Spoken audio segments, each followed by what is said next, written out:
بسم اللہ الرحمن الرحیم۔ السلام علیکم ورحمۃ اللہ وبرکاتہ۔ امید کرتا ہوں کہ آپ سب فرینڈز اللہ کریم کی رحمتوں میں ہوں گے۔ ہمدرد ہیلتھ ٹپس میں آپ کو ویلکم کرتے ہیں۔ آج کی ویڈیو بیماریوں کا علاج طب نبوی سے کرنے کے لیے معلومات فراہم کرنے سے متعلق ہے۔ بیماریوں کا علاج اور طب نبوی صلی اللہ علیہ وآلہ وسلم۔ آج کی اس ویڈیو میں جو طب نبوی کی روشنی میں تیار کی گئی ہے، اس ویڈیو میں آج ہم دل و دماغ کی قوت بڑھانے کا علاج رسول کریم صلی اللہ علیہ وآلہ وسلم کی سنت مبارکہ سے جانتے ہیں۔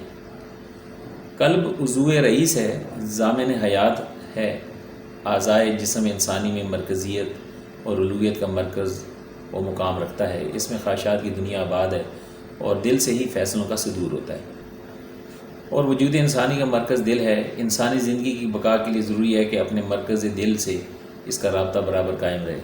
قلب ہی وہ اولین سرچشمہ ہے جہاں سے خیالات، احساسات، جذبات اور ارادوں کے جھرنے پھوٹتے ہیں۔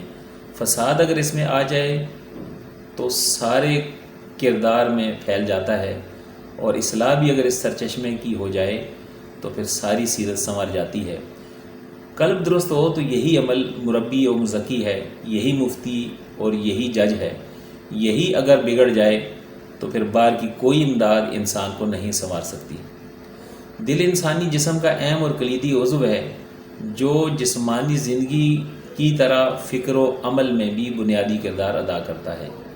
اس لیے قرآن مجید اور احادیث مبارکہ کی نظر میں قلب کی درستی پر انسانی عمل کی درستی کا انحصار ہے۔ حضور نبی کریم صلی اللہ علیہ وآلہ وسلم کا ارشاد مبارک ہے کہ فرمایا، یاد رکھو کہ جسم میں گوشت کا ایک لوتھڑا ہے، ایک گوشت کا ٹکڑا ہے، اگر وہ سنور گیا تو سارا بدن سنور گیا، اور اگر یہ ٹکڑا بگڑ گیا تو سارا بدن بگڑ گیا۔ اور فرمایا، سنو الا وہی القلب، جان لو وہ تمہارا دل ہے۔ اور اسی طرح ارشاد نبی صلی اللہ علیہ وآلہ وسلم کی ترجمانی کسی شاعر نے ان الفاظ میں کی ہے، دل کے بگاڑ سے ہی بگڑتا ہے آدمی، جس نے اسے سنبھال لیا وہ خود سنبھل گیا۔ قلب انسانی اپنی حیات کے لیے خون کا صرف 11% استعمال کرتا ہے، باقی 89% خون جسم انسانی کے دوسرے اعضائے رئیسہ و شریفہ کی حیات قائم کرنے کے لیے پمپ کر دیتا ہے۔ انسان کا یہ عظیم دل بھی علالتوں کی ضد میں آتا ہے۔ قلب کی یہ علالتیں کبھی روحانی ہوتی ہیں، نفسانی ہوتی ہیں، اور کبھی عضویاتی اور جسمانی ہوتی ہیں۔ آج کی ویڈیو دل کی بیماریاں اور علاج نبوی کے متعلق ہے، جو کہ امراض قلب میں علاج نبی صلی اللہ علیہ وآلہ وسلم اور دل کی مادی علالتوں کے متعلق معلومات فراہم کرتی ہے۔ روحانی امراض سے اس کا تعلق نہیں۔ روحانی امراض کی علاج کے لیے علیحدہ سے ویڈیو موجود ہے۔ صحابی رسول حضرت مسروق رضی اللہ تعالیٰ عنہ کہتے ہیں کہ میں ایک مرتبہ حضور نبی کریم صلی اللہ علیہ وسلم کے گھر گیا، حضرت ام المومنین عائشہ صدیقہ رضی اللہ تعالیٰ عنہ کے پاس حاضر ہوا تو میں نے دیکھا کہ ان کے قریب ایک نابینا شخص بیٹھا ہوا ہے، اور حضرت عائشہ صدیقہ رضی اللہ تعالیٰ عنہ ترنج یعنی بڑا لیمو یا چکوترا ٹکڑا شہد میں لگا کر اسے کھلا رہی ہیں۔ میں نے عرض کیا کہ ام المومنین یہ کون ہے؟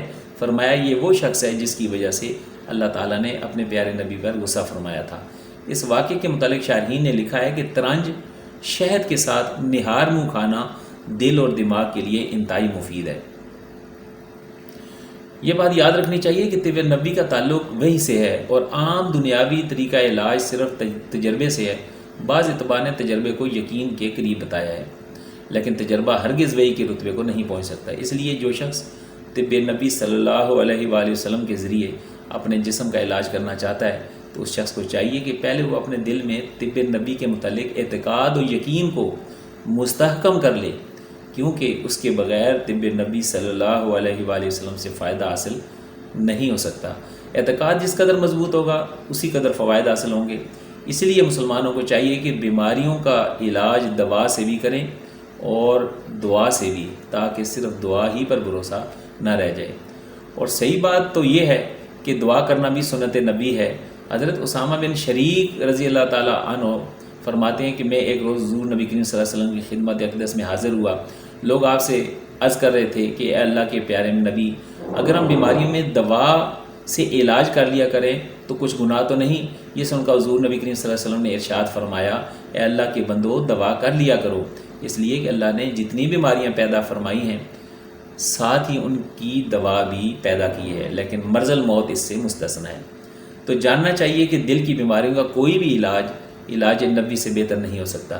اللہ تعالیٰ سے دعا ہے کہ ہماری ان کاوشوں کو قبول فرمائے اور ان کاوشوں کو عوام الناس کے لیے نفع بخش بنائے۔ امید ہے کہ آج کی ویڈیو سے آپ فائدہ اٹھا سکیں گے اور ضروریات صحت کا علم طب نبی کی روشنی میں جان کر آسانی محسوس کریں گے۔